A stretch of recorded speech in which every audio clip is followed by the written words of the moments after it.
I had a story that I want to tell.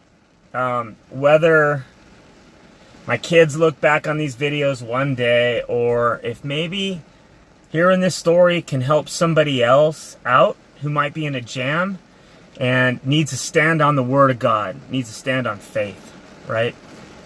When I was I was fresh out of high school. I was a partner in a business with another guy, an older guy, and he was a Mormon. We had shared an office space, a big industrial office space, with another guy who was a Baptist, Southern Baptist.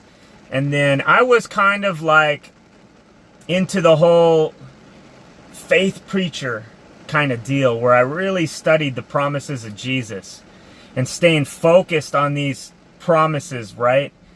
Not accepting any likelihood that my prayer wouldn't get answered. And like I've mentioned in other videos, like believing in Santa Claus for way too long, like I just fully believed things. Always. I've always been confident enough to believe I was going to succeed at something I set out to do, and always achieve it. I always do. I play until I win. That's my deal. But this story was about changing physical matter. I mean, and a lot of us think, okay, well, I can accept the idea of church praying over me, or me standing on the Word in faith myself to see my body get healed, something you can't see, something you can see, something you can feel. Those are the hardest ones. An ache or a pain or something that you see before your eyes, because you're continuously being told that story of that ailment or whatever. But this was even harder. So I was driving around a 1987 Honda Civic in high school that my parents bought me, I think around my sophomore year. I put a ton of miles on this thing. Bonzing from I went to high school in the Temecula area, and just blasting through Fallbrook on that windy road, passing people on the shoulders with the surfboard strapped to the car. And just driving that thing hard, really hard. It's amazing I lived through it. It's a miracle in itself.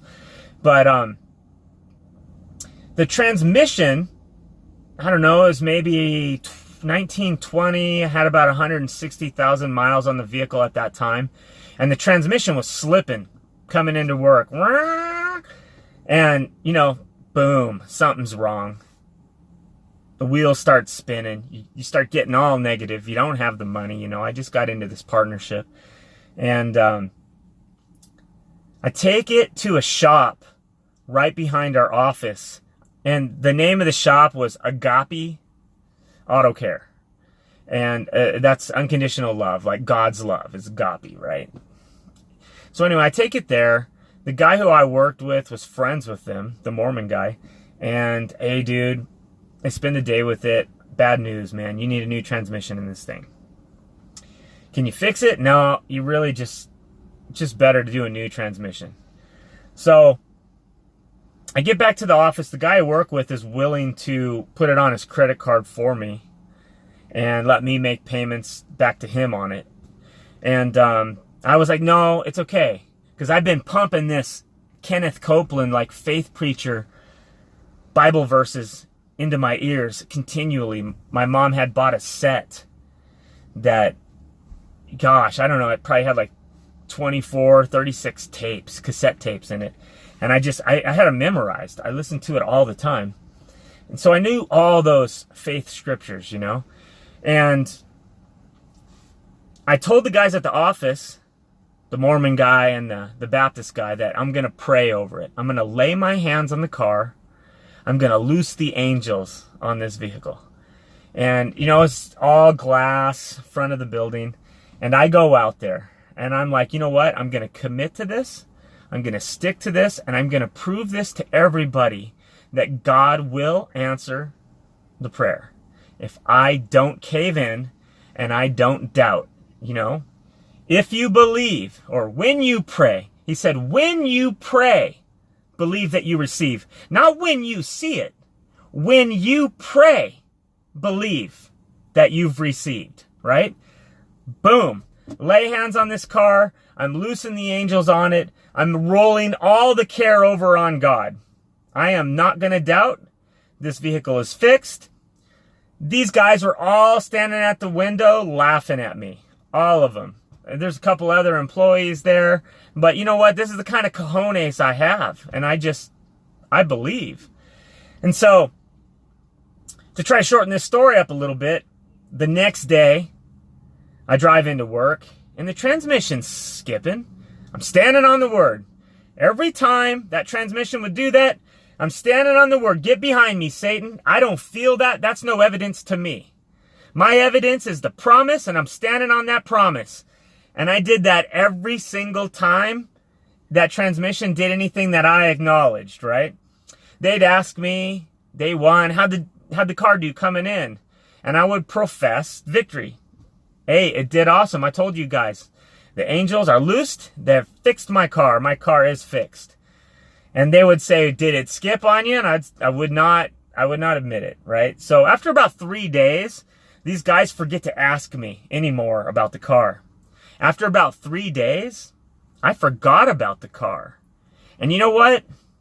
I drove that car for another 60,000 miles. We used it as a delivery car when my brother and I had got out into our own business, a year and a half later. Another 60,000 miles. And I finally traded it in. Perfect. There was no slipping when we finally got rid of it. It's amazing. That's an amazing, amazing story. And you know what's funny?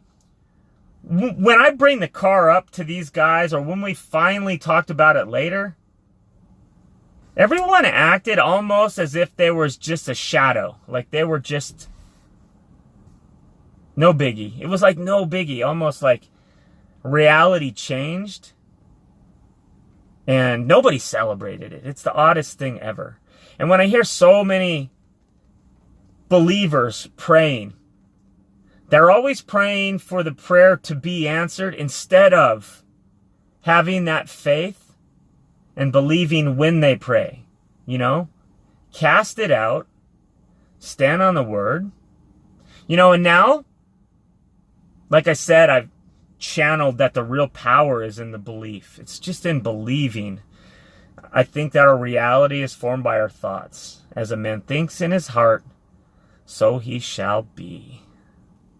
So I don't give this to any denomination or anything like that. It's just a person that takes Jesus for what he says and practices it.